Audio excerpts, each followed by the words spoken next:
Sinigang na hipon naman ang niluluto ko sa video nito guys. So ako'y bumili ng hipon, kalahating kilo worth 200 pesos. Pero 1/4 lang yung aking sisigang. Tapos nagpakulo ako ng tubig, nilagyan ko ng labanos at kamatis. May talong, okra, siling green at saka mga pampalasa na sinigang mix sa gabi at saka sinigang mix na sampalok. So ganyan ako pag sigang.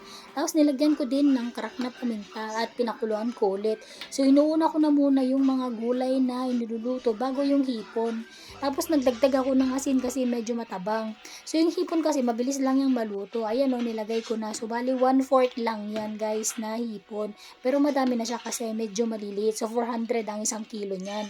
Tapos ayan, so nung nagkulay orange na or nagiba na yung kulay nung hipon, ilalagay na yung kasunod na gulay. So dapat kangkong kaso wala akong nabili sa talipapa kaya dahon ng malunggay na lang, healthy na din naman yan guys. So mabilis lang ding maluto yan pagka nalanta na yung dahon ng malunggay, kunting kulo na lang. So ready to serve na yan. So napakasarap ng ganitong luto at malasang malasa yung hipon. So minsan lang din akong magsigang ng hipon. At ito na nga ako'y nakapagluto na nga this time. Sarap to guys. Ayan o, diba? So sabaw pa lang, ulam na. Ang sarap ang sabaw sa maulan na panahon. Thank you guys for watching. God bless everyone. Bye!